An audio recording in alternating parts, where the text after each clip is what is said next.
Assalomu alaykum. Bugun yana Minecraft haqida gaplashamiz. O'tgan qismda talonchirni qayerdan yuklab olish va qanday yuklab olish haqida tushuntirib o'tganman.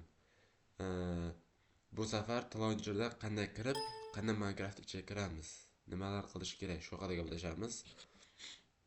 Talonchirni yuklab bo'lgandan keyin menda accounts degan joyga bosasizlar. Sizga bo'lgandan keyin ustiga bossalar nasturgan belgisi chiqadi. Shu nasturgan ustiga bosamiz. Config account ustiga bossak, mana yerda account kiritishimiz kerak. Agar ro'yxatdan o'tgan bo'lsa, oldingi akkauntlaring bo'lsa, bemalol username bilan parolni kiritsalang bo'ladi.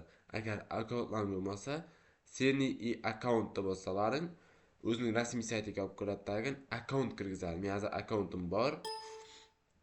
Shunga men account kirgizmayman.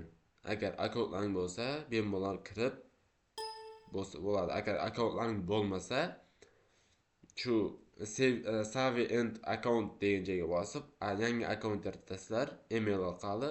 Keyin shu yangi akkauntning logini bilan parolni shu yerga yozasizlar. Shu bilan kiradingizlardiki. Xo'p. Endi qanday kiramiz? Undan keyingisi mana shunday bo'ladi. Mana yerda versiyalar bor buni. Minecraft versiyalari hammasi mana. Bu hammasi versiyalar. Eng pasti 1.0 versiya.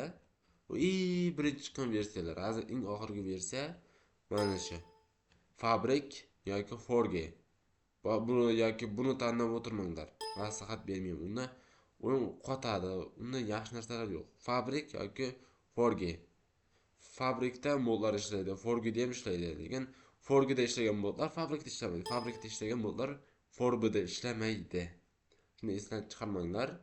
Keyin versiyani tanlaysizlar yoki bu tanlaysizlar. Eng oxirgisi hozir shu 1.21.11 versiyasi. Keyin mana shuni bosasizlar, qizil sariq nuqtani bossalaring o'yinga avtomatik olib kiradi.